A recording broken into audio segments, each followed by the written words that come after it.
Welcome back to On Point, Belmont Stakes edition. James, this will be our last chat in the office. Really looking forward to getting out to Belmont Park, though, this week for the big race. Oh, very excited. It's going to just be a great weekend of racing there. Yeah, no question about it. We'll get into who we pick, how we're going to bet them, all that. But we're still sort of discussing the race in general. So my question for you today is American Pharoah, some talk of the distance, some talk of how jockeys have cost horses the Triple Crown. He hasn't trained over the surface. What, if any, well, let's say he gets beat. What do you think is the most likely culprit if he does among the things people are talking about? Well, it's, I guess perhaps the distance and race tactics. That's one thing that's sort of up in the air. Is could he get the same kind of trip he gets in the Preakness? And the real key to him not being loose on the lead and rolling on the front end is going to be materiality. What kind of role does he play? Does he go after him early? Does he shoot right to the lead and make American Pharoah run him down? So it's really going to be a combination of factors. Yeah, for me, I'm thinking, and Victor might end up getting the blame if he loses, but based on how this horse has run this year, especially, and in the two Triple Crown races, it's going to be hard for me to say it's jockey error, even if some people say, oh, he moved too soon or he should have went for the lead, etc. If he gets beat, maybe it's by a better horse. I mean, he's shown such tractability on the front end and pressing. Right. It's hard to think that that's actually going to be to blame, but the distance, I think, is legitimate. Not that I think that will stop him, but certainly if there were questions at a mile and a quarter, then why not at a mile and a half? And, it's a totally different ballgame. Ronnie Franklin said in a story in the Washington Post that turning for home, it might as well be 3 miles away, that finish line. I mean, you've already gone a mile and a quarter. Oh, yeah. That's a long way home, even there. It's a long way to the quarter pole when you're leaving the turn. Absolutely. And, the thing is that there's a little bit of a question about materiality's tactics. How much speed is he going to show? Is he going to gun straight for the lead?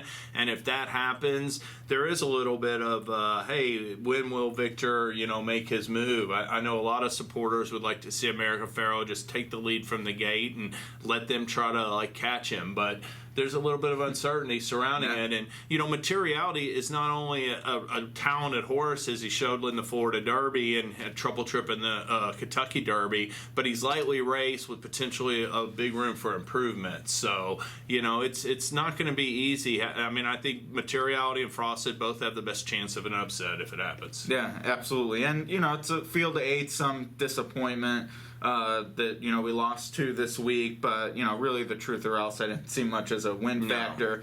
Carpe Diem, a 2-time Grade 1 winner, earned some respect, but the Derby, if he was going in that direction, certainly wouldn't have factored here. But the 7 opponents we're left with, the 2 you mentioned, and I'm high on Mubtaj as well, to me, he will earn it, and maybe he'll win by 10, and we'll say maybe these horses weren't that good, but I think they are good. Right. And with 8 horses, I expect a fair race. Materiality will mix it up. Certainly, Frosted will be running late, plenty of other closers.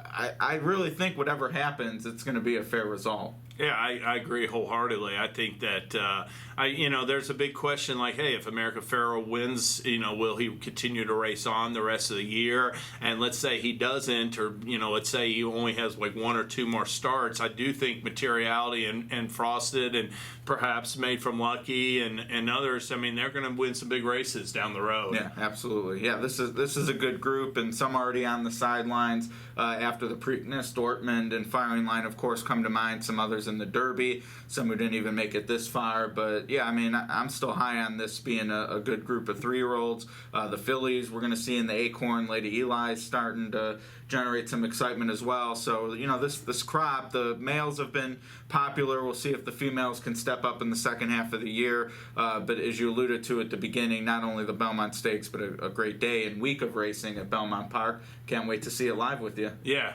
one thing I will predict is that the Belmont winner will not come back and win the Met Mile, as if Tonalist does it, that will happen 2 years in a row. Quite a prediction. Maybe we'll have to figure out how to get a wager on that. But yeah, that's probably a safe one, and Tonalist will be a lot of fun to watch, and plenty of other great racing. So we'll see you there live at Belmont Park.